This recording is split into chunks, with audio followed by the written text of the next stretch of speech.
So thank you all for joining us um, on this podcast. This is a podcast brought by Task, that's the Therapist and Social Change Network. We are a group of predominantly counsellors and psychotherapists exploring the intersections between therapy and social change, whether they can meet, whether they do meet, and what that might look like. I'm joined today by three guests. So a bit of a kind of a in the round conversation, which I'm really looking forward to being a part of and hearing the thoughts. We have, I'll start with Tom Greaves, who's a comedian and actor who's had a play, I believe, twice now it's been on, Tom, at Edinburgh Fringe Festival called Goodbye Uncle Fudgy. Um, I believe it's also been touring around the UK as well, which explores Tom's experiences of boarding school. We also have Piers Cross here with us today, who's a transformative coach, a podcaster as well. So probably more experienced than I am at this process. His podcast called An Evolving Man. Um, Also appears you offer one-to-one coaching and circles for men and for people with boarding school experiences. And he based on healing from trauma, I believe. Um, we also have Jonny, who is a fellow Task member. So some of you may recognise him, who listen to the podcast regularly and join our events. He is a counsellor and psychotherapist himself, person-centred, working with adults, teens, and families within private practice and within secondary schools. So the thing you may have noticed, they all have in common here is that they've all lived experience of boarding schools. So we're kind of opening the space there for today's discussion. I wanted to start by expressing that's not my lived experience. Didn't board myself, went to my local comprehensive, so very different from my own perspective, but I'm really interested to hear from you guys. I suppose I'll start with a bit of my own process coming into this space. I was thinking about what it is we call this space. Ordinarily, in when we're talking about people with similar lived experience, I keep using that word, we'd call it a lived experience panel. But I'm really aware that in the theory of kind of lived experience groups, we are talking about offering space and lifting voices from maybe marginalized and often unheard from groups. And as we sit here with three white men who have been kind of very well educated, coming from, one assumes, a space of what we call privilege. I suppose my curiosity has piqued of one, what do we call this space? But also, why is this conversation important for our network around social change? And I'd really love to open up that conversation and explore how, or I hope maybe touch upon where the all kind of boarding experiences have touched you, to see how your privilege is also impacting you and holding that, whilst also experiences what I suppose my perception, and maybe you'll prove me wrong here, would be potentially traumatic experiences or disconnection from attachment, all other areas that maybe my own ideas, I'm not sure, but I'm sure you'll prove me wrong. So if I could open that up to you guys, why do you think we need to have this conversation? I wonder if I could. Thank you. Yeah, I'm happy to speak unless Tom or Jonny want to begin. Can you start, Piers? Yeah, so for me, the privilege thing and why it's important, especially for social change, I feel that this is just an area that's been ignored. It's seen as these schools are privilege, and actually, why this is an important question is so many of our leaders have been to these schools. I've been creating a database over the last couple of years, and I'm up to about 230 names of some of the most powerful and influential figures in the world. the editor and CEO of CNN, the you know heads of state, Tony Blair, Boris Johnson, Mark Zuckerberg, Donald Trump, they've all been to boarding school. And therefore, this question is really important. One is it trauma? Mm. If it's trauma, does that mean our leaders are traumatized? How is that going to impact the rest of us? So I think this conversation about boarding school is so important. Personally, the more I unpick it, not only to hear our personal stories, but also to understand how that might impact. Peter Levine, in his work, he says the man who was hit as a child will feel compelled to hit as an adult. Trauma is, in an insidious way, trauma contributes to the motives and drives of our behavior. If it's a trauma, I think we need to be talking about this. So that's why I feel hearing Tom, Jonny, myself, and the thousands of others who are speaking up now is so important. Great. Thank you. Thank you, Piers, for that. Anything, Jonny, Yeah, Tom? I mean, I think it's. I was listening this morning to the podcast, which is "The Rest Is Politics." You guys might be aware of that one, and they were talking about Boris's book, which is out, and they were saying that across the board, when they talking to one person was mentioned, which is the president and the prime minister in the Netherlands, who said he couldn't understand how such an unserious person was in such a serious job. And I think Boris is a great example of that. Is the fact that we've had someone who's had I think really did have a very difficult childhood, and was in a position of power, and really he couldn't take anything seriously, and that's the privileged bit that is really difficult. Now I get it, I get why he's like that, but what they were talking about on the Rest Is Politics podcast was nobody can sort of understand us, especially in Europe. The European leaders can't understand why us as a nation allowed him to even be our prime minister, how that even happened. So yes, there's something definitely very endemic about the boarding school culture, and you just have to take a look at Westminster and the way the whole place is set up and laid out. I mean, it is just a great big boarding school, really. So I think we have a lot to answer for, or the system has a lot to answer for in terms of who gets power, who gets to take power, and those people have been through attachment breaking experiences as children. And I think that's for me the bit about that's why I work in attachment based family therapy. That's why I do what I do in terms of school based counseling, because when I was a teenager I could have really done with the support. So I'm doing the wounded healer bit, and I think it's important that we certainly talk about a little bit more, if we can flesh that out a bit more today, the bit about who's got power and who takes power and who our leaders are. Mm-hmm. Thank you, Jonny. Thank you, Jonny. That's a really interesting point you make there about specifically the UK. I'm really curious about, is this a UK specific? Yeah, I think it's generally considered that boarding school is a British invention, and it's the America, Australia, those countries do have boarding, New Zealand, and there's a bit of boarding across Africa, but it's certainly if we're talking about decolonization, which I think is a hot topic and something interesting. I mean, I was talking about that on the WhatsApp group, trying to find out more about people's ideas about what it meant. I needed to know a little bit more about what it meant recently in the task group.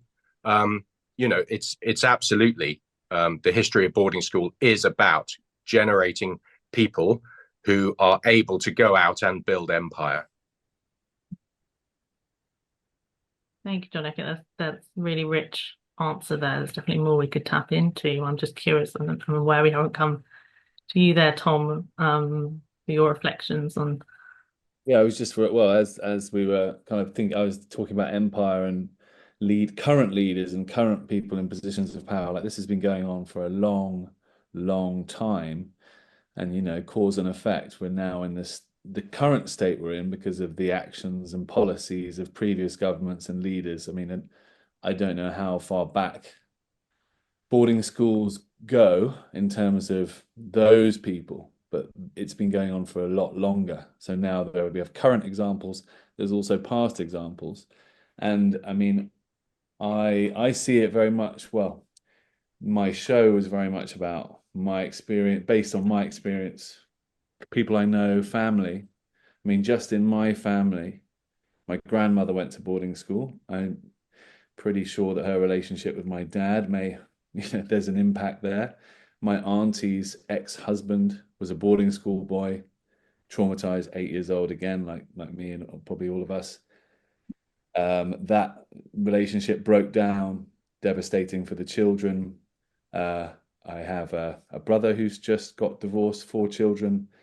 I would take a guess that he struggles with some of the same things I do in the area of relationship and love. And there is these I see them as like vacuums of love. And if that's just my family tree with my close, think how many people and other, little pockets, little vacuums there are around the country in all families. I mean, it's what amazing. I met a guy the other day, absent father. He's writing a show about it. He went to boarding school. Not him, but his father did. Another woman I met, my father went to boarding school. I didn't have an emotional relationship with him. I mean, these things are the knock-on of the ripples are it just goes out, and then you think of the colonies. You think how long this is going on, where the ripples are. I mean, these hurt people, and it doesn't have to be a crime. It can be breaking someone's heart, and the thing of sending children away is you're breaking in a 7-year-old boy or girl's heart. They're being heartbroken for the sake of their toughness or resilience, or to turn them into a great man or woman. And this is the the political, there's the societal, the familial, the personal. It's on all levels. Yeah, thank you, Tom. That's really touching. I really felt that sense of that breaking heart. There's something in you explained so nicely there, was that kind of the macro and the micro, which is really, for me, a lot what Task is about. It's about how the individual, what we do in our therapeutic work on an individual basis, and the impact of them, the kind of the micro, getting that wrong, the wider society, that kind of larger scale. So I'm wondering if, and you started to there, Tom, if we could maybe explore a little bit more there of your personal experiences and the impact you see that happening, if that's all right, to kind of share how that's maybe impacted your work today, and how you kind of hold that. Yeah. Would you like me to go first? Please, yeah, happy to. Yeah, so I went age 11, so I went slightly older than Tom and Johnny. I think I would have gone earlier. My father was a military officer, an ex-boarder, but he was invalided out of the Navy. There was a deal that the military officers were able to send their children to boarding school and the military would pay for it. So he was no longer in the military by the time I was boarding school age. All of my friends were being sent off to these schools, and I wasn't, and I went to the local grammar school. But I got to age 10, and my father, being a recovering alcoholic and an ex-boarder, I didn't get on with him at all. He was a violent man. And so I used to run away a lot. And therefore, when the opportunity came to go to boarding school, it's like, yes, you know, I was fed this diet of Enid Blyton and Mallory Towers, and it was like, the boys' own annuals. It was like, this is going to be amazing. And for me, the first 3 weeks were great. I really loved it. I was a confident boy. I was fit and strong. I was good at sports. But then after 3 weeks, my mother didn't come for our exeat day, our leave day. And suddenly I was alone in the school with probably a handful of other people. And it was a bit like Pinocchio going onto the pleasure island and him escaping the boys being turned into donkeys and realizing and seeing behind the scenes that, oh my God, this is a dark, dreary, depressing, horrible place. I do not want to be here anymore. And, but I couldn't really speak to my mother because I didn't see her. We had telephones, but, you know, it was an open telephone. Everybody could hear what you were saying. So there's no way of communicating that. So suddenly I went into myself and I spent, the next few months just dissociating. I cried one day. Everyone in the dormitory, it was an open dormitory. So 30 boys came into my cubicle and they were all laughing at me. Ah, oh, Cross is not so cool. You're a wimp. And I made that decision then. I will never show emotion again. And I didn't, not to anybody. So I mean, my story is a bit extreme, but I'll share it because I think it's useful. Is age 13, I hurt my back and I couldn't play sport. So I sat on my bed and I read horror novels. There was one boy who I used to speak to who was 3 years older than me called Rick. And he used to come and kind of counsel me, just take care. And then one day he committed suicide, jumped in front of the train. And that was just, that was just shocking to me. I was already not in a good space. And this guy committed suicide. And the school decided that what we needed to do is we needed to talk to someone. So they sent us to the priest, and the priest sexually abused me.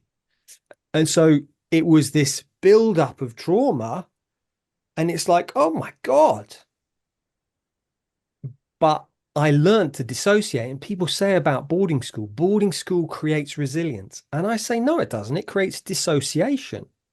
That's two very different things. That's why we're very successful in our 20s, because we dissociate. We can just work hard and boom.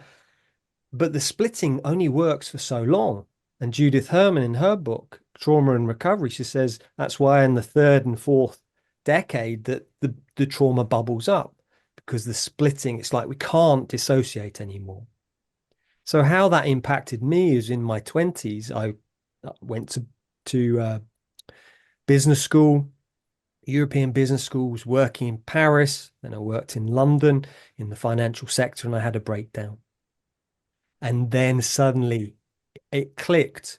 Oh my God, it was what happened to me at school. I read Nick Duffel's book, The Making of Them. And it was like, oh my God. And it just suddenly made sense. This is the way I am. This is why I am. And that was, 2002. So I've been on that journey ever since. And I'm just so passionate that more people know about this, that, the path of how we can heal to turn it from post-traumatic stress into post-traumatic growth. So, that's some of my journey at school. Thank you, Piers. Thank you. I really appreciate your honesty there and openness to what sounds like really difficult experiences. I'm really conscious and really that idea of where you started with this almost romanticized ideal of boarding school to something so different, and yet almost not realizing how different that was, maybe because of the disassociation up until your 30s. Really hard to keep that going, how much hard work it is to keep that mask on. Mm. Mm. I wonder if we might come to you, Jonny. Oh, Yeah. Well, I didn't actually go. I noticed, Piers, you maybe thought I went a bit younger. I didn't. I went at 12, 13. I went after prep school because I was at a day school. So I was able to do, you know, what we see in as psychotherapists in attachment theory, in terms of I was able to go home as a small child, sort of before my teens, every night, and sort of process my experience and then live to fight another day. And then I was sent to boarding school at 12, 13, with the same message. You're going to get the best facilities. It's great. They've got they had the first sort of dry pitch. In those days they were really novel, these dry pitches. My school's got the first dry pitch in the county, and you're going to have art facilities, science labs. You're going to have the best education. You're going to meet so many wonderful new friends. It's going to be fantastic. Your brother really loved it. Your brother loved it. That's what I got. And within 24 hours, it was horrific. I mean, I had an absolute instant shock. I was put into a boarding house, and all the other kids in the boarding house had been in the junior school, so they all knew each other in my dormitory and my year in that boarding house. So I was new. I was just a new boy put in. And within 24 hours that night, probably by the following morning of my first day, I woke up to everybody turning their back on me, and nobody was speaking to me because somebody had decided that I was gay. And I think probably I didn't really know what any of that really meant. But what I did know was that I was utterly ostracized. And that happened immediately on the first day. And it went on for the first half of the first term. So it spread to the entire school, because the boy who started the rumor, his brother was an older boy in the school. So that sort of linked into the prefects, who are very powerful in a boarding school. Boarding school system is that they don't have enough staff really to manage the number of pupils they've got. So historically and traditionally, discipline is sort of passed down through prefects. So they have a lot of power as well, the senior boys. So the first half of the first term was brutal. I mean, people would jump out on me. I was beaten up. We used to have to line up in this quad. Every morning we'd have to line up in our houses to go into chapel, and we'd have to go up this really narrow staircase up into the school, and then go up into the chapel and have the morning assembly. And that was probably the worst time for me, because we'd be lining up as a whole school. And people would wolf whistle, the prefects would walk past, and they had a nickname for me. So it became very, very brutal, very, very quickly. And I just went into shock. For the first half of the first term, as Piers was saying, I became very dissociated. I was frightened all the time. I didn't know when the next person was going to jump out on me, or group of people were going to corner me somewhere. It did end violently. One of the kids was teasing me we had to sit in prep every night and do our homework with a prefect sitting in the table in front of us. And then we'd all have to do our homework for a couple of hours every evening in this room. And one of the boys was teasing me. So I just completely lost it. And I got up and pulled his chair out from underneath him, and he fell to the floor, and I kicked him in the head. So it was really Lord of the Flies at some points. For that, my attachment with my mother was really damaged, because as a punishment for that, my housemaster took me into his office and said he was going to have to give me 6 of the best, which was a bend over the desk, and you got 6 on the backside with in those days, it was a Dunlop green flash. They didn't have canes anymore. In the 80s, they'd started to phase out corporal punishment in boarding schools. And the process of phasing it out in my school was that they changed their procedures, and they they'd started this procedure where they had to phone home to get permission rather than just dishing it out, which historically they'd just done. They just dished it out. They had this new procedure because they were trying to modernize, I suppose. So they phoned home. But I think that was probably even more damaging because I had to sit in my housemaster's office while he phoned my mother and asked for my mother for permission to give me 6 wallops with a Dunlop green flash as a punishment for my violence. So I think that was a real attachment damaging moment in terms of my relationship with my mum and my family. I mean, I was phoning home a lot. My mum was, I've spoken to her recently. She was very concerned about me, but she didn't, she didn't feel it was justified to come and get me. We used to have to walk down the road to a phone box because the phone in the boarding house wasn't safe because it was just in an open area. And so it was very shocking. I think it was very shocking. And I probably, yes, looking back now, I'll say it was very traumatizing, incredibly traumatizing. And it's that bit of you're sold a story. And for me, it was a 12-hour turnaround, and that suddenly realized that it wasn't real. And you can't go home. You've got nowhere to go. You've got no escape. So all you've got is a bed and a bedside cabinet, really, that belongs to you. But even that can be vulnerable. Somebody turns that over and chucks your mattress out the window just for a laugh, then you've got nothing. You end up with no safe base. If we put it if we frame it in attachment theory, as us therapists like to, there is no safe base. There's nowhere to go. There's nowhere to run, nowhere to hide. Yeah, nowhere to go and recover and process. So it's relentless. It's week in, week out, day in, day out. Yeah.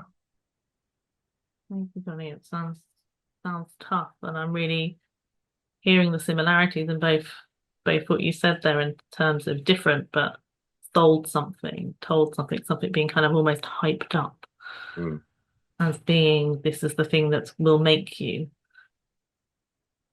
and what a different experience you both had, that kind of need to be on guard so much of the time. And Jonny, really the bit that struck me there, what you just said, about someone turning this tiny little corner of the world that you had turning over for a laugh. Yeah, but I consider myself that wasn't as bad. I mean, I have a friend who went to a very well-known boarding school where they had beds that folded out. Everyone had a study, and the beds folded out from the wall and then were folded back up. And he used to get pushed up and chained into the bed, and he thought he was going to die one time because he was almost choking because he was trapped under this bed with this on his neck. So yes, it is it can be a brutal environment. I would like to say that I went to school in the 80s, and I think safeguarding, and I'm not suggesting that I'm very keen on the fact that the campaign to ban or end boarding at least before 16, I'm wholly in support of.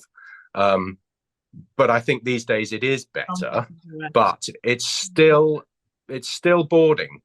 And I think one thing I want to add whilst we're on that bit of what is boarding and what is it. I spent 20 odd years before I became a counsellor in health and social care. And a social worker does not take a child from their family unless it's an absolute last resort. And that is because attachment theory underpins not only counselling, psychotherapy, but it underpins social work as well. And so a social worker will look to kinship care. Can we place a child that's not safe at home with an aunt, an uncle, a grandparent? They will do that absolutely. And they will only take a child if it is totally necessary and it is a last resort. And that is because putting a child in institutional care will break attachments, and it is harmful. And yet we have this sector of our society that are quite happy to pay to put their children into institutional care. And those two things, to me, just don't marry up and don't make any sense. Yeah, thank you, Jonny. You speak really passionately there. I really feel that. And that, of course, is what is inside the child's mind. They're trying to work out why mummy and daddy sent me away, why I feel so bad. I mean, I think something I struggle with still is like this shame. It's like this internalized shame And someone explained that when a child, for mummy and daddy not to know what they're doing is the worst possible thing. Like we've spoken about a safe space. They are like God and goddess, king and queen. They don't make mistakes.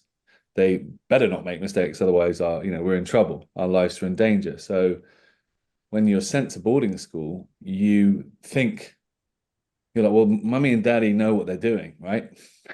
They know what they're doing. But I feel like shit, this hurts. And then this kind of internal, this computation of like, well, if I feel bad, mummy and daddy aren't bad, then I must be bad. I must have done something wrong. That it stays in you almost as like a protective mechanism. I mean, I've got.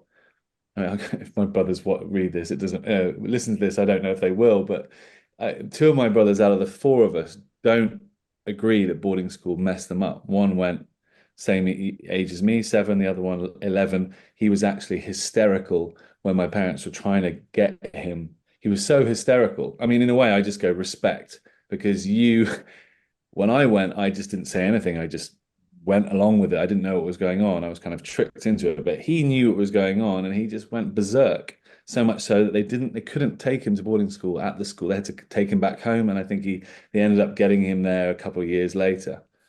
But I've kind of may have gone off track here a little bit. I think I was trying to say that maybe my brothers, they don't want mummy and daddy still. They surely they didn't do something bad to us, surely, and still now, I think it's too much for them to have got something wrong. I don't know, it would cause an identity shift or something. It's too falling out the matrix or something. So there's this kind of like, I think this is why a lot of people don't want to look at it. I know so many people who won't accept that this is a problem because I think the stakes are so high because if mum and dad, if they were wrong, even people with parents who are deceased, I've got a friend whose dad has died and I don't think he doesn't want to look at that maybe his dad got it wrong or his mum got it wrong. It's like we want to hold them up there. I mean, something in my show, I really lay it. I go for it. I go for my dad. I go for my mum. I do these kind of quite brutal parodies of them both and of the whole culture of boarding school and their reasons for sending me. And I really go in, and kind of make an example. But yeah, I think the part of it is this is obviously like the child's way of maintaining safety is internalizing it. And I'd also just like to say, I mean, for me, I didn't have, I got involved with, horseplay and bullying, and I was the bully. I was also bullied. I was head of school. I was good at sport, good with the girls, popular, smart. I got a scholarship. I was in the school plays. I ticked all the boxes of boarding school is working for this guy, maybe not, we don't know, but this guy, yeah. But that in a way that formed a very strong mask, right? The mask was secure, it was successful. I mean, the wheels started coming off later in secondary school and rebelling and then later into becoming an actor, almost the biggest failure of them all.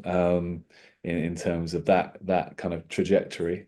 But for me, it's the abandonment trauma, the abandonment of losing home and parents is the thing that when I go to that, I've done some healing work and there's amazing workshops, group therapy workshops that I think all three of us have done, the boarding school survivor workshops, where you really revisit that first moment of being sent away.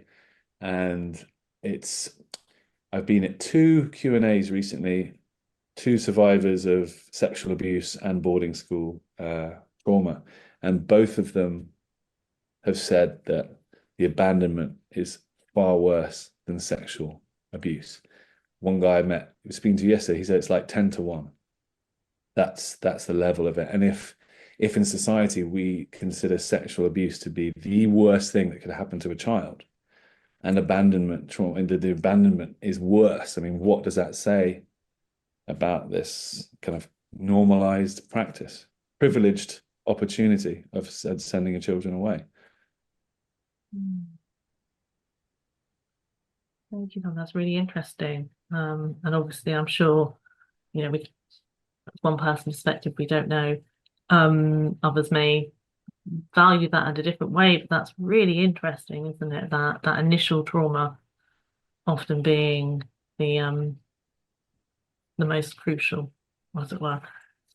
Yeah, and I'm really aware we've had Jonny and Piers both talking about their experiences, and I'm conscious you touched on yours there, but not only have you touched on it, you've made a whole show about that. Very kind of the theme of your show. Could you tell us a little about how that came about, where the idea for that came from? Yeah, well, it was kind of a mixture of crisis and training. I had trained at this recently. I've been an actor for years, and then I went to this clown school in France called École Philippe Gaulier, which where Sacha Baron Cohen trained. And having kind of played a lot of ads and dads in ads, and the career, that kind of bit of theatre, a bit of other bits, TV and film, but not, the career didn't, I haven't had this. I'm not Tom Hiddleston, unfortunately. Otherwise, I wouldn't be bothering with this shit. He made it work for him, obviously. Um, so yeah, and then he was where Sacha Baron Cohen trained. It's kind of clown, bouffon, like satire. It's a comedic acting school, and a lot of people who come out of that start making their own work. Go to the Edinburgh Festival is very. You can credit this school for a lot of these shows that have come out of that. And at the same time, it was COVID, and my life had kind of imploded, and I was out of another relationship that had broken down, and I just was like, what, another, surely I thought this one was the one that was good, and everyone was like, and this is great. What's going on? And it just was a realization that I didn't really know what love was, and I never really, even though I'd had loads of broken hearts and had been, I guess you could say, promiscuous. I'm avoiding the word shagger because that's You've said it now. that was a shagger. I was a top shagger. And that's Fudgy. Fudgy was a shag. Fudgy's a shagger. He's the character that leads this show. Fudgy, who is a kind of public school, problematic, wealthy banker type. Anyway, this character came out of after I'd come back from France, where I was training, and I was starting to do some comedy bits. I also was starting to. I just went to the boarding school survivors group workshops, and had this kind of had started this. I mean, I was already on this kind of crisis healing path, but then I suddenly had this map that came from the workshop, the understanding, the language, the psychology around what I suffered with, even though I could feel it and I knew all it. It was just giving me the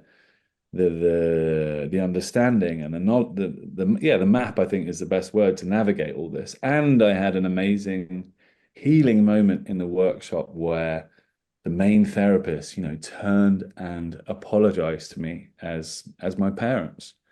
And it came out of a moment of like banter that you were kind of like encouraged to, if something was cooking for you, they call it, you put your hand up and this therapist would kind of swoop in and start working with you. So it was out of a bit of work that this happened. And I stood up and he stood up and he apologized. And I firstly it was just rage and a real like, fuck you. And then I just, started crying, and he held me and stroked the back of my head. And like it was this huge, very, I don't know what it was. I mean, it's healing, I guess. And for everyone in the group, it was kind of like a group healing thing. And, I went through it but it helped, I don't know, bring this trauma up, reprocess something, give me an experience of real parenting and acknowledgement. The words "I'm sorry" can be, if they're really meant, really felt, really received, can really just. So it was a big experience, and it just gave me this language and understanding. And I remember saying at the end of the thing, I'm going to make a show about this, and I put my comedy and this understanding of my trauma together into a show. And it took it was the third Edinburgh run in the summer, and we just built it over the years. And it followed, eventually we structured it as a hero's journey. So using the psychology of the mask and the lost little boy who gets buried at 7 or 8, and the emerging man that ideally we're coming into having dropped the mask and contacted the little boy. So the journey was Fudgy, this guy hitting midlife crisis, going back in time, revisiting his early that moment of being abandoned, being sent away. I mean, this is all in comedy as well. So it was on that line of pathos and humor. And then, yeah, the mask kind of coming away and this contacting. There was a metaphor of the little boy being inside the tuck box, which was our like special box with basically all our real, well, apart from our uniform, our belongings, our chocolate and I don't know, you might have a teddy, someone might have snuck a teddy bear in there, but mainly it was chalky, and it was in the corridor, and you had a padlock and you open it. And this box, it became the metaphor for like the path of going into the past, going into childhood, revisiting these traumatic experiences. And this was where the boy, in this kind of ritualistic ceremony at boarding school, was buried, and Fudgy, represented by a scrum hat, was kind of put on, and it was Fudgy, Fudgy. So this kind of represented the putting on the mask, burying the little boy, and then the journey was for Fudgy to eventually get into that box and retrieve the boy and have that, in a way, exactly the healing moment that I had in the workshop was the moment with myself, hugging myself and apologizing. So that was the show. That was the journey of it. Thank you so much, Tom. Really powerful, and I'm sure hilarious too. If we came Yeah. deeply powerful, it really kind of, I hear that sense of as both Piers and Jonny spoke about, the disassociation that someone else, that mask you put on, that seems to be a very kind of common thread of survival for all of you through your experiences. But I think what it is so common, I think, across the board with men in general, it's just boarding school is this real amped up need for it that, talking about all these leaders, they really have it. Like, it's like this mask that is so, God forbid that comes off, because there's really nothing under it, or there's a lot of very fragile a fragile person underneath. And I'm conscious in this space we have 3 men, and obviously boarding is not an entirely male experience, but that is the context of our conversation here today, and that all of you kind of touched upon these very, like you say, kind of ultra masculine traits in our society, in your own experiences.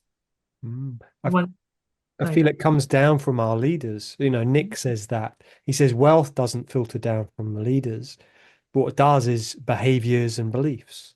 And therefore, if most of our leaders have been to these institutions where you learn vulnerability is bad, you learn stiff upper lip, to wear a mask, to not be authentic, to not be vulnerable, then that filters down into society. And that's why we have what we have at the moment, and if we put that into a greater context, if you learn to hate the vulnerable in yourself in these schools, as all of us have explained, and this is the ethos of it, how can you ever love and look after the vulnerable in society if you're a leader? You cannot. It's not possible. Those are the words of Nick Duffel in our documentary we're making. He's like, you can't do that. And that goes the same, there's so many aspects of it. It's like another aspect there is Suzanne Zedijk talks about that in the documentary, is that we are taught to be independent. These schools tell us to be independent, but we are dependent on the earth. What is the impact? And we're seeing the impact of that at the moment, is we think we're independent from Mother Earth. We're not. And therefore, we've got to change the top, and that will change society. I think that's that bit of individualization and collectivization, isn't it? Whereas, you know, the boarding school system is churning out individuals who are independently and individually resilient to whilst they've got the mask up to all intents and purposes to the outside world. Yeah. And this is, I think this is the difference between the type. There's that bit of the types that boarding school creates. You know, the complier and the rebel, for example. These are two elements of boarding school's syndrome theory. And I would say my brother and I are absolutely in there. My brother is a complier. He's an individualist. He's a very successful, financially very successful. He ticks all the boxes of a great complier, and I'm kind of on that rebel bit. So we both had this experience. He had a great experience, and he lives being the boarding school chap, and that's his life. And I had a really bad experience, so I've gone out and rebelled and become and kicked against it my entire life. But he's definitely an individualist. I think to be a capitalist, you need to be an individualist. Yeah. We kind of hold up each other there. But I just want to acknowledge that both those positions, the rebel, the complier, well, then there's another type, which is the person who gets crushed by the system. But none of those three, the complier, the rebel, or the person crushed, they're all kind of like unintegrated individuals who are masked up and not really in touch with their feelings and their true selves. So I was also a rebel, but that didn't mean I was any more authentic than a complier. It just meant I went a different way. I used a different kind of set of tactics to get through it. Really curious about this use of language. It's obviously a shared language here, and I know you've all touched upon being in kind of groups. I wonder if you could tell me a little bit more about that space and that. That's Nick's terminology of the strategic survival personality that we're talking about. So you've got the complier. Can we get a full? I'm just wondering for the podcast. Can we have a full name? That's all. But Nick. Oh, Nick Duffel, Nick Duffel. Yeah. Thank you. Nick Duffel, who does the boarding school survivors workshops. You know, in his book, I think it's Trauma, Abandonment and Privilege, he talks about this strategic survival personality. So the complier, in my work one-to-one, I notice it's about 80%, and certainly in my boarding school, 80% are compliers. Okay. About 15% are rebel in any year group, and then about 5%, which is usually one person on the year, is the crushed. And Richard Beard, in his books, Sad Little Men, he says that if on a year group of 12 people on a year in a boarding house, if you can't see the crushed, he calls it the custos, he says, you know, it's you. Yeah. Yeah. And what that means is that everyone turns against you. And it might be for a couple of weeks, might be just for a day, or it might be for your whole time there. And basically what it's looking for, the boarding school system is looking for weaknesses. If you get emotional, if you can't stop crying, if you get angry, if you can't, homesick, if you get homesick, basically, if you, and on an attachment level, it's almost like if you're not avoidant, then you will be bullied. If you're not, oh, I'm fine, everything's good. If you've not dissociated, then you will be bullied and laughed at. You can't learn to dissociate, you will continue to be. Yeah, until they learn to shut off and to become, and people say, oh, he's settled in. No, he hasn't. He's dissociated. Two very different things. Yeah. That's the survival bit, isn't it? Sorry, Tom. I just because I noticed Esther said earlier, you used the word survival earlier on, Esther, and that's a really key thing, is that this survival strategy that is learned, and at the time it's really helpful, and yet when you're an adult and trying to engage in a romantic relationship and be there for your partner, if, for example, it's not helpful. It's totally completely and utterly unhelpful. And if you're a leader, totally. Yeah.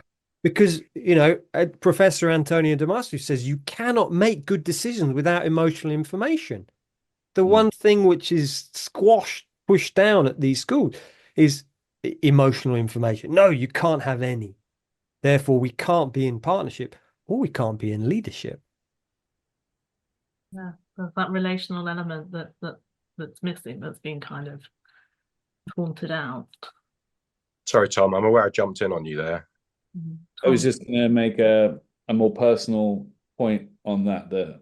My brother, one of my brothers, he was crushed eventually. The one who hysterical when my parents tried to, eventually went, and he got bullied. And it's interesting, even though he was crushed and bullied, he still can't. He still will say that it made me who I am, and it was character building. And he would have got bullied at a state school, so he's glad he at least went to a boarding school. But that, and one of the reasons, he can't accept what I'm saying with my show or what I'm saying about boarding school being traumatizing for me, because he sees me as someone who it was working for. When came that all those years later, he got bullied, but I was head of school and I was good at sport, and I had the things that he looked at and was like, if I had that, I wouldn't have been bullied, which is kind of true. But he was crushed. So he was crushed and traumatized.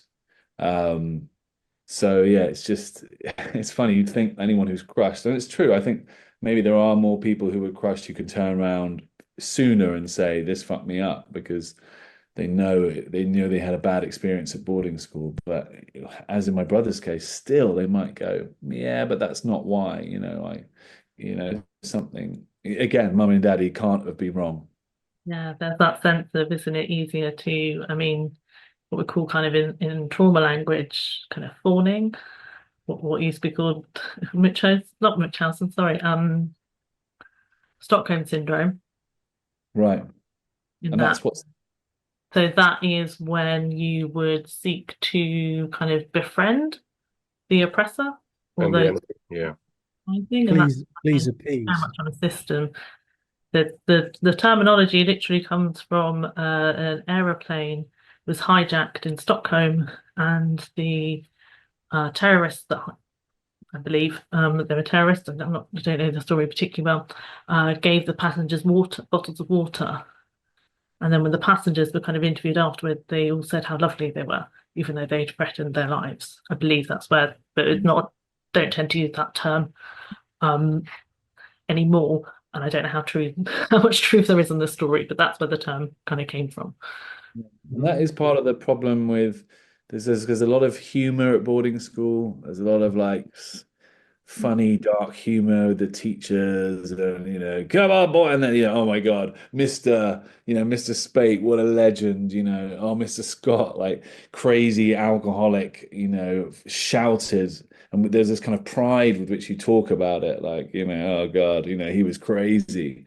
And it's full of this kind of like, you just accept the system and kind of love it in a way, because that's all you've got. So there is these kind of nostalgia maybe, or it's very rare I meet someone who went this, and I love it when I do, when I hear like, no, that guy was he was a bastard. That teacher was a bastard. As opposed to like, that guy, he was crazy or he was evil, with a funny kind of you kind of accept the system. You accept these teachers are crazy. You accept the older boys are going to bully you because it's, I don't know. And that's that film If, even the film If, which was made in the 60s, Lindsay Anderson.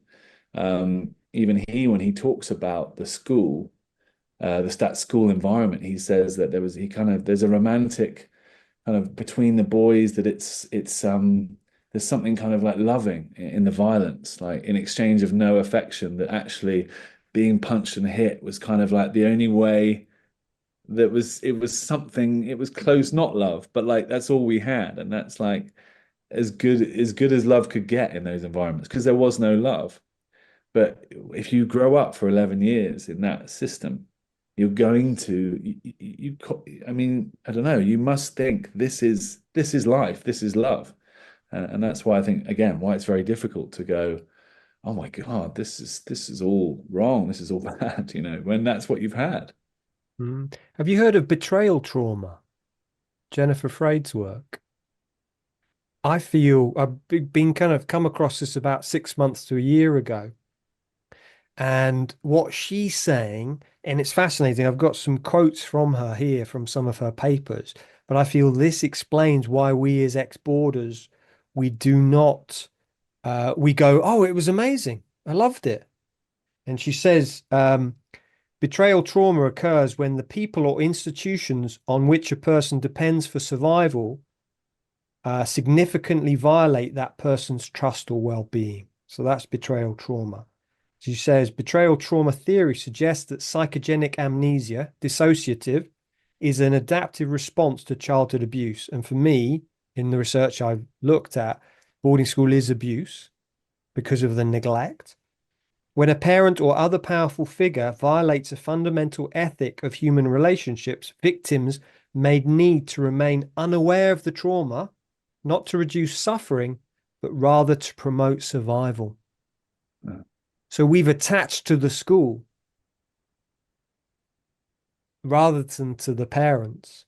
And it's a bit like that double bind you spoke about, Tom.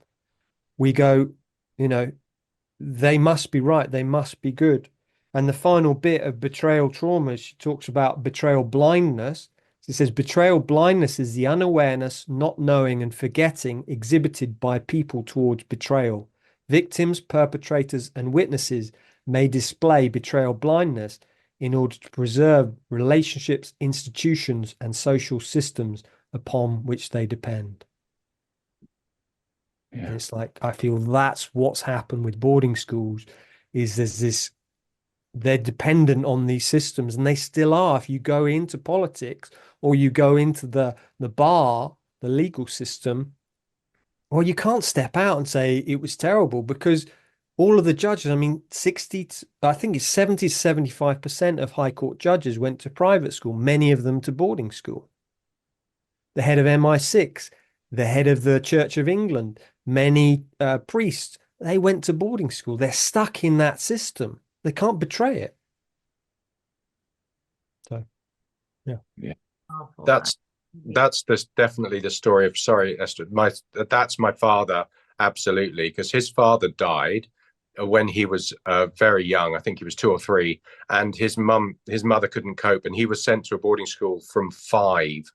And my father was, I grew up with domestic violence. My father was fairly brutal. My parents divorced in 81. As soon as the Marriage Act came in, my mother was able to divorce my father and get half the house. So he was a really difficult man when it came to women. I mean, he really, I think, did not like women on a very toxic level, but he loved that school, and the school raised him. And to his I mean, when he died at 95, and when we cleared out the wardrobe, his school uniform was still in it. His blazer, his colors, the tie, everything was still in it. And it was so important to him, that school, because the school raised him. His mother didn't raise him. His father had died. He was at the school, and that was his life from the age of 5.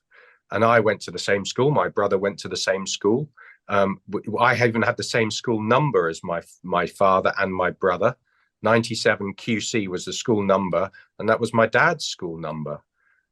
And his inability to see anything wrong with any of it. I mean, he thought that school was the most wonderful place on earth. That touches on something, Piers, I think you said very early on, when we were discussing earlier, that psychological split, and that idea, if we brought these two things together, these two knowing, what we might crumble. So better keep it separate almost. And that kind of brings me to, we've made throughout this several points about our leaders today. those who maybe are successfully keeping it separated still, and the impact that that's having. Joe has been sat with me, Jonny, when you were explaining, and I think Tommy explained those different characters, or characters of my word, that's probably not what you used. These different types you referred to. And the person that really kind of sat with me and I wondered about was and came to mind was Nigel Farage. Mm. And I wondered where he sat on that. I know it's kind of a So, character, but is that an example of the rebel, or have I got that wrong? I'm just really curious. so he was at boarding school, but he didn't board. He was at Dulwich College, and there aren't that many boarders. I checked with someone who was at school with him, and I said, "Did he board?" And so he's My assumption was that was yeah. experience there. But I think I think you're at these schools on Saturdays as well. It's a 60, it's totally immersion. You're doing a 60-hour week. So although you're not boarding, so it's not quite as intense, you're still picking it all up. The same entitlement, you've got to survive. You've got to create this personality. You can't be your authentic self. Mm. You've got to, you know, you can let it down when you get home because you're not boarding, but maybe you then start carrying this home. So yeah, Nigel Farage, many of Reform UK, Richard Tice, he was boarding school, so yeah, many of the Conservatives boarding school, you know, I think the front bench of the Labour government at the moment, there's only one out of, say, 10. David Lammy, Foreign Secretary, he was boarding school. But, what I have seen with the Labour government is most of them are sending their children to boarding school. Diana Abbott, she sent her children to boarding school. Really, I didn't know that. That's interesting. Yeah, because it's this idea that it's a privilege, it's good for them, and my work is going, it's not. It's breaking of attachment, it's trauma, it's, as the NSPCC says, neglect is the ongoing failure to meet a child's basic needs and the most common form of child abuse. And I believe boarding school is neglect, and therefore it is child abuse. There's no reason for it to happen before 16. I mean, I think for some people that'll be a really strong message there. I'm wondering, what has been your response to that? What is the kind of the consensus around that? About it being child abuse. Yeah. Joy Shaverin, in one of her papers, 2004, she says that. I've got a file over there which I can find it, but it says something along those lines, talking to one of her colleagues and saying that, it's a very British form of child abuse, boarding schools. I mean, if you come at it from the neglect standpoint, and people might say, well, it's just Jonny, or it's just Tom, or it's just Piers. I literally have 40 biographies here of some of the most well-known people in the world who've been to boarding school. And there are very few who've had good experience. So Richard Branson was sexually abused within a couple of weeks of being at school.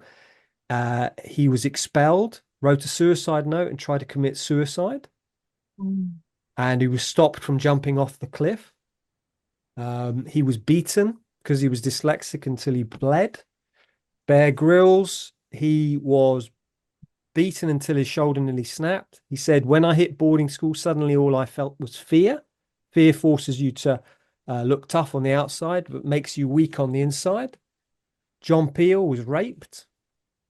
David Niven, all of these people, Ranna Fiennes, he contemplated suicide at Eton.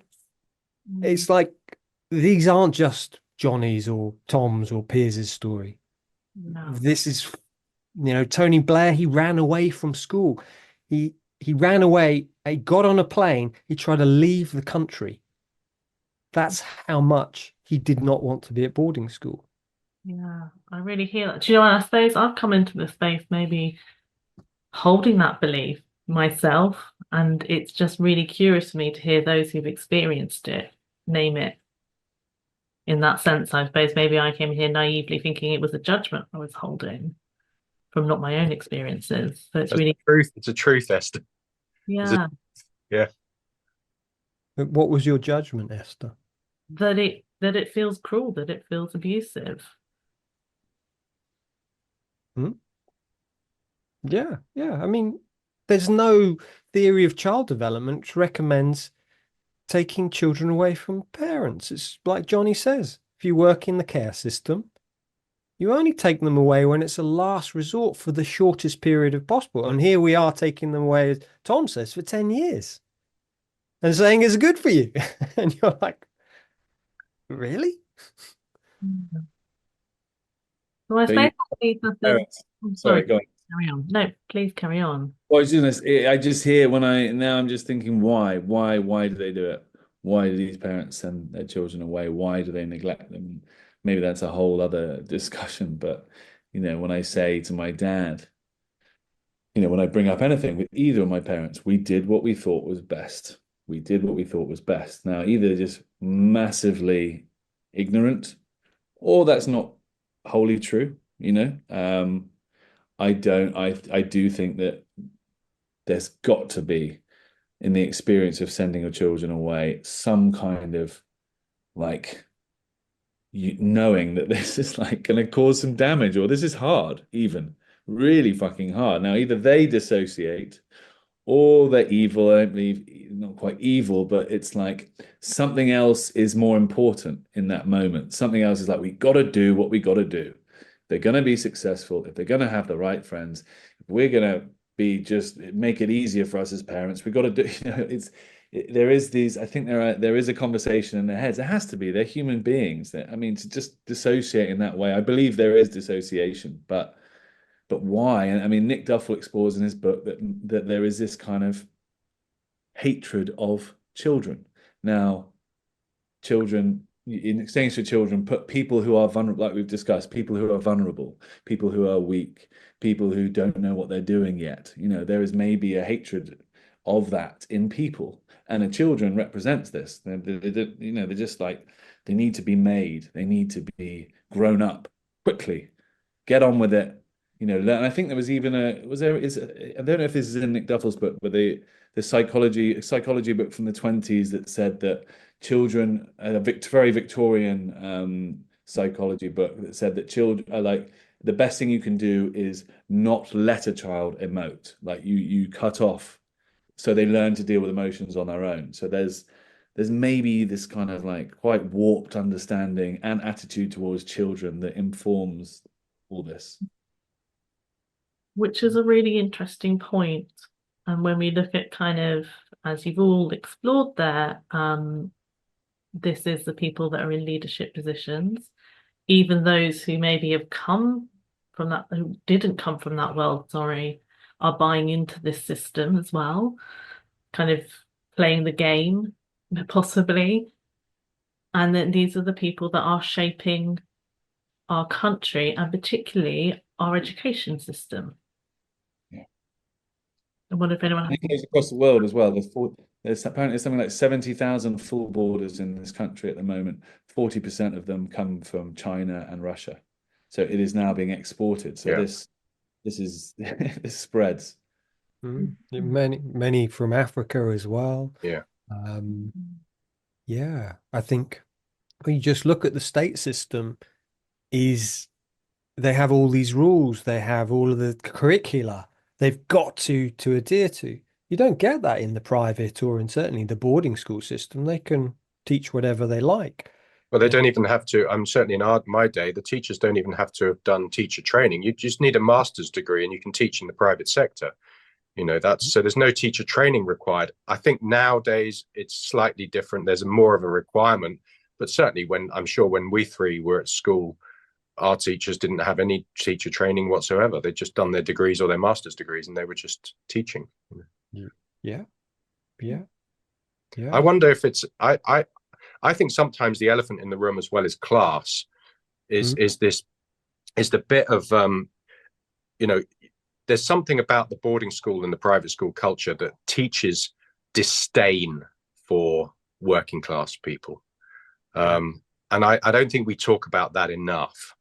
And I think that is, and I think I've seen that in this sort of last, whatever, 15, 14 years of Conservative government we've had, that there is such a disconnect, but that comes from a childhood conditioning of disdain. And the language of yobs, chavs, peasants. Yeah, that's the language that's used in these circles and in these schools. And I don't think we talk about that enough in our boarding school work. And I that's really, I find that really difficult. And I find that really difficult to consider that I came from that as well. I was part of that little culture of othering, just othering the people of different classes, and the class structure is so, and it's even within the boarding school world. We almost, I think there's a thing in terms of the boarding school survivors and those of us that come together and talk about this. We don't generally ask each other what school we've been to, because that's really traditionally the first question people will say when they notice you've got the plummy voice, or you're wearing the uniform, you've got the Ralph Lauren shirt, or whatever it is that you come across as your boarding school. The first thing people will often say is, "Oh, what school did you go to?" And it's an opportunity for someone who went to Eton to trump someone who went to Millfield. And so we tend not to talk about the school that we went to, because it's all damaging. Doesn't matter where you went, it's all damaging. So the class system is even within the boarding school system. There's just layers and layers and layers of it. And I think to just say that I remember as a young, when I got to prep school, over the wall, the state school, and that's where the yobbos, the kids who went back to their mum and daddies every night, the weaklings, the yobbos, the secondary school, the stigs, the townies, and that I remember. I think I was saying, I said to a girl, I was a family friend from home when I went back, I called her second class. Must have been 10, 11 at that point, I think, when I said that. But it was in me. And it wasn't until I went traveling after boarding school that I started meeting, other people from different classes around, English people, as well as, complete different levels of poverty and everything. But quite impactful, just meeting normal middle class English people, working class English people.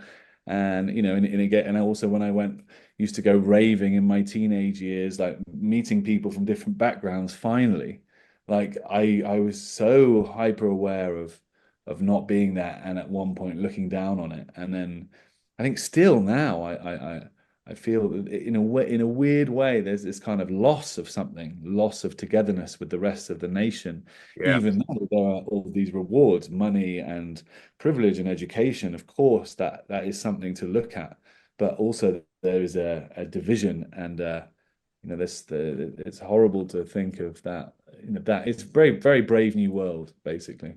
Yeah, it just reminds me. It's like, say, for example, the Sun newspaper. Whenever I used to read it as a child, I always imagined it was working class people who were writing it. And as I moved into journalism and kind of worked in that kind of field, I realized, no, actually, most of them have been to public school. And it's like this persona, this split, and Nick Duffel talks about it in Wounded Leaders, is we disassociate from that vulnerable, that authentic part of us. And he says, if you look around Europe, our working class are the most downtrodden, put upon, seen as stupid compared to other countries around Europe and the world. And I really see that disdain. I mean, at my boarding school, a lot of us were from working class because it was a leading public school, but it took in there was a big charity side to it. So if you'd lost your parents or you couldn't afford, they would give a lot of scholarships. But the people who were working in the kitchens or who were working as cleaners, we called them bockers, which basically meant slaves. And we would sometimes spit on them. We would kind of shout at them. They were less than human. And we also did that on the year groups. If you were below, we used to have belts. We used to have this really old archaic uniform, and we had belts, and you would wear a belt in a different position as you got older, and you could be be a fag for an older student. Right, go and make me a cup of tea. Go and make me some toast. So you was less than, less than, less than, less than, until you went up, and then you could bully the others. So I'm hearing there's a real that sowing the seeds for what is, and correct me if I'm jumping here to making an assumptions, but sowing the seeds for an oppressive system. Yeah, yeah, yeah, yeah. And you leave these schools, you go to Oxford and Cambridge. I mean, you look at the figures, this has changed now. But if you went to a state school, do you know the probability of going to Oxford or Cambridge from a state school? I'm not good with numbers, but please do. I'm assuming you can. Yeah. So it's 1 in 2,000. It was 1 in 2,000, which is the same odds as Bono becoming Pope, just to give you a context of that. And from a public school, it was 1 in 20. This was a couple of years ago. 1 in 20. So I had 4 or 5 people from my year went to Oxford and Cambridge. So you see that this is totally biased. It used to be 40 to 50% of people at Oxford and Cambridge went to public schools.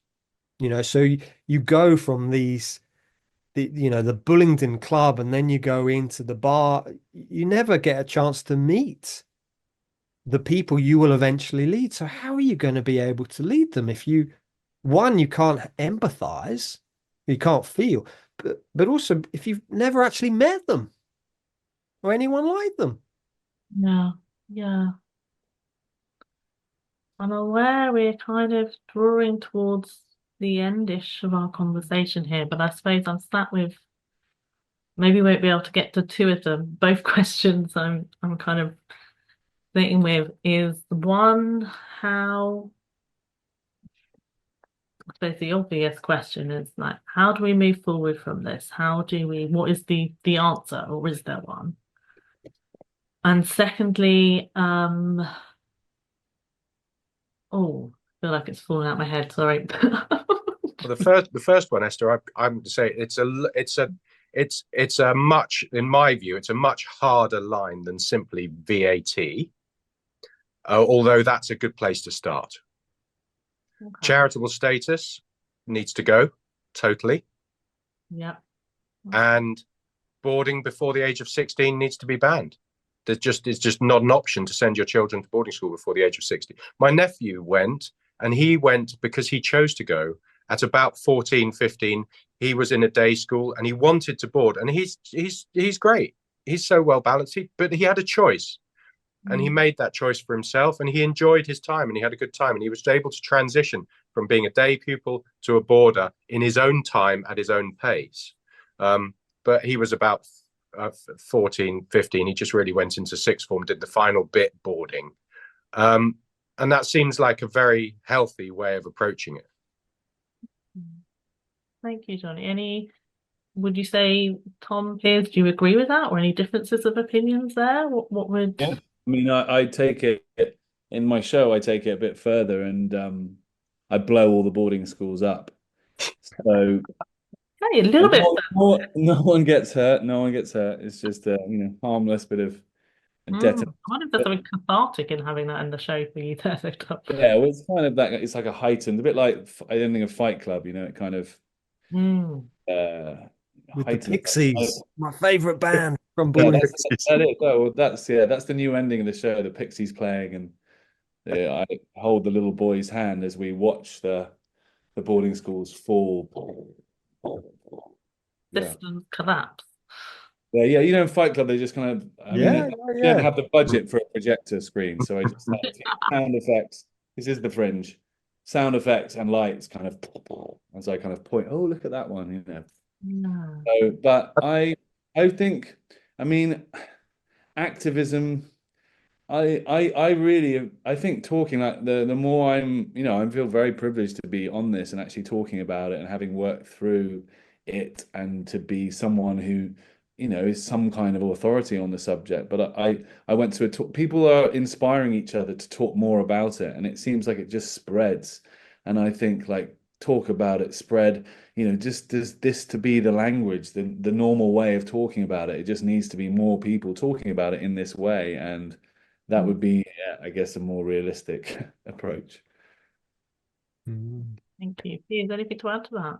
Yeah. So for me, you know, exactly what Johnny, Tom was saying. For me, below 16, I think we need to start transitioning boarding schools, the younger ones, into sixth form colleges.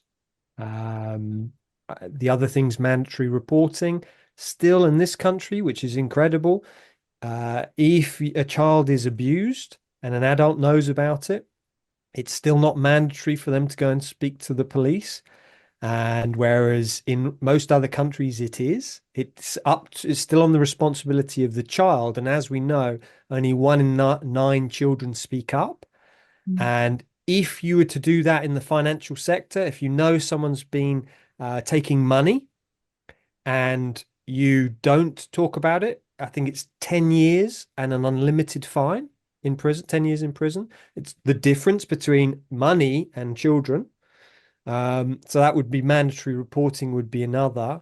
And I think just start to transition these schools into trauma informed, bring in adverse childhood experiences, bring in child development, to start to transition. And I think, as Tom was saying, there's so many of us. I'm creating a documentary with a couple of filmmakers. Hopefully, in the next 6 months, that will be, going live. And just there's so many people, Seen and Heard started up, which is doing amazing work. It's like getting out there and working together. They say that our trauma at boarding school is caused in a group, and therefore, if we connect through boarding school survivors, but also connecting and doing this work of let's change. We can do that. It's really inspiring. It becomes that um, post-traumatic growth. Something great comes out of my trauma. And for me, boarding schools will close. No doubt about Mm. that, because we're a powerful group of people who've been through the experiences, and there's so many, there's thousands of us now. Thank you. I think that just Tom triggered something in me there. That I think the ideal for me is that we have a single education system that everybody has access to, that is free, and there is no private education. I think that for me that's a dream. But I am also aware that probably in my lifetime, certainly in the UK, it's unlikely that change will happen. But Piers is talking about these steps towards something, and I think for me there's that goal in the future. The Danish model, as far as I'm aware, there's no private education in Denmark, and even the Danish royal family go to the state schools with all the other kids. That's my understanding of it. I may be wrong, but so yeah, that would be pretty cool. How we get there, that's what Piers is talking about. We just have to keep talking about it. Mm. Mm, mm, Mm. mm. Thank you. And I think I did remember what my second question was there, but and I suppose if we have time, I'm wondering how do you balance that advocating for your experiences? I think Tom, you talked about activism in that space, whilst also holding an understanding of, which I think you've all reflected on and shown in this space, of your privilege. Where does that sit? How do you balance that in yourselves in the work? I um I I think working as a schools counsellor is really quite a subversive activity, and that's all I'm going to say. I like that. And I suppose I bring that in terms of where we started in, is it challenging to take up space? Do people allow you to take up space? Well, I know my experience flyering for my show, approaching members of the public in Edinburgh, and I've had both, ex-boarding school boys kind of just be like, completely dismiss the show and the idea of it, thinking I remember having an argument, not an argument, but it got very heated about mental health, saying how dare I question my, parents have spent all this money on my education, I'm throwing it back in their face. They also were like, maybe it's better that poor people and rich people don't go to the same schools. If you're rich in a poor school, like, how are they going to treat you? And that was this one group of Scottish boarding school rugby playing guys. And then I've also flyed people on the other side, and two women who were like, I was flying and they just gave me this look like, a white cis straight male complaining about his privilege. Like, yeah, do one, I think there's bigger problems, and it has been challenging. It is challenging because it's very hard, because you kind of have to hold two things. You have to hold, there is this money and privilege, and then there's also these traumatized children. Like, it's both. And when we hold, like, Boris Johnson, he's a man who is very problematic, who does damage, and yet he's also a broken little boy. There are these two things that can be tackled very differently. And class and privilege in terms of money and access to jobs and all this. Yeah, I went skiing at Christmas and Easter because my grandparents lived in the Alps. I had, I would get a laptop for my birthday or a car eventually. But I had all these things that any child would want, but I didn't have what I needed, which was love, safety, a home, which is very difficult. I mean, I take heart when people, like, I met a woman the other day, grew up in social care, and it blew her mind, the things that I struggled with mental health and in life and trauma that she also struggled with. And she was like, of course, and she'd worked in prison, and she was from Glasgow, and she just like, there was real, we could talk about it, but it is hard. I think it's healthy that there's a guilt, there's a kind of like shame in kind of having access to all that stuff, and it should kind of trigger a why have I had this and they don't have. I mean, obviously it makes sense through a lot of what we talked about, the culture of this country and the trauma and the division and how it's all been stratified. Of course there's an understanding, but it is difficult to talk about because of that. But I think it's important we do, because the only way of changing it is to start talking about it and to go into all the muckiness of it and the mess and the complications, and stand by our experience. I stand by my experience, and I'm willing to talk about it. I'm also willing to accept that, it's difficult for people to really take it in. Thank you, Tom. I like to think, and Jonny, I don't know if you agree with me here, a lot of the work we do at Task is about the and this. One versus, and getting into that kind of the messiness. Yes. Yeah. Yes. Yeah. I get that. It's our stories. I think that's the importance. Like, today we've shared our stories. Yeah. It's like there's trauma, in working class families, there's trauma in middle class families, there's trauma in upper class families. But before, we've gone, there is none in the upper class because they've got money. But actually, it's a level playing field. We've all been traumatized. And by hearing people's stories, it's like reading people's biographies. It's like, there are very few. I'm not going, oh my God. I mean, this one here, David Cameron, he lost a stone in weight. But if you think as a child, he was only 7 or 8. The average age is 3.5 to 4 stone. So he lost a stone in that's third to a quarter of his body weight.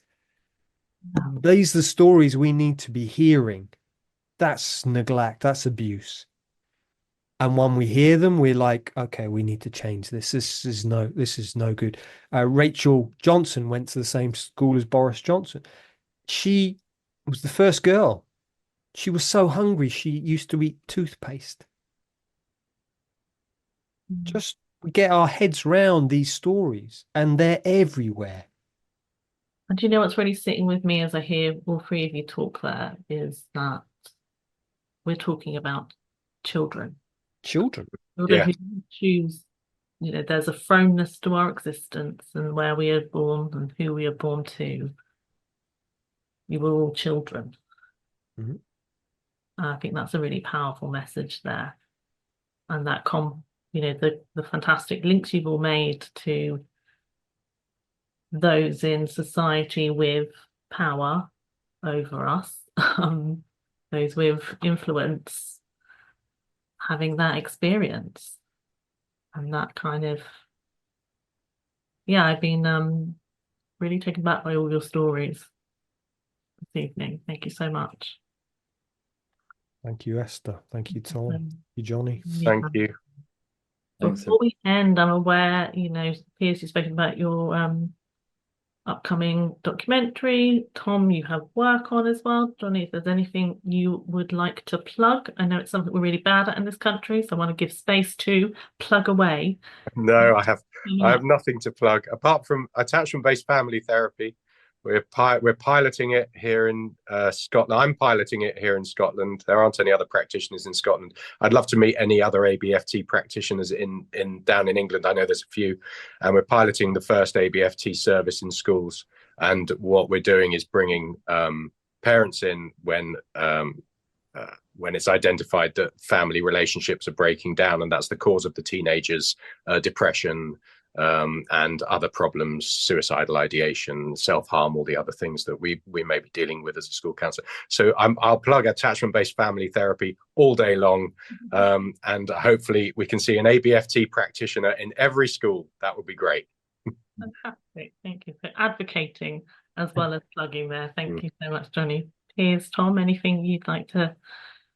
I'm working on I've just started working on a new show called Big Boy, which is going to be about something I'm interested in and exploring for myself, which is male friendships, male to male intimacy, non-sexual, or I don't know. I mean, it's something I realize and it's definitely related to the survivals friendships we had at boarding school and not quite meeting each other emotionally. And I find myself really curious about the potential of male friendship. And I think this is going to be a comedy about, it's a clown Buffon show. So it's going to be kind of a silly exploration, but also probably quite tender and challenging exploration of men making friends with other men and leaning into that.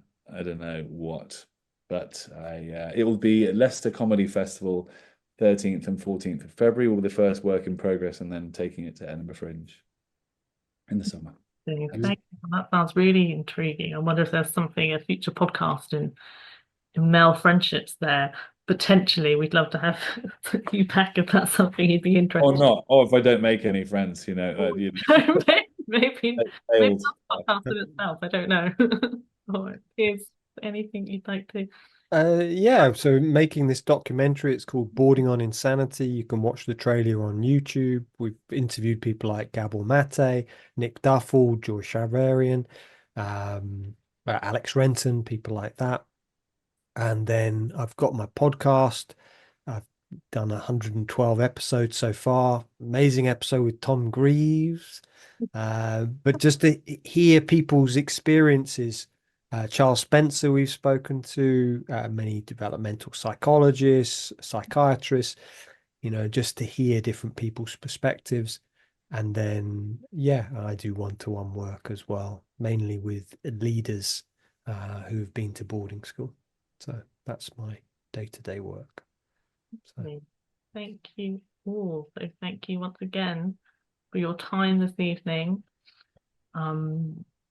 You really, really fascinating conversation there. I feel like I've learned so much from hearing all of your stories and your ideas around the boarding school experience. Thank you. Amy. Okay. Thank you, Esther. Thank Thank you, Tom. Thank you, Thanks, John. Esther. Thanks, guys. Lovely to see you again.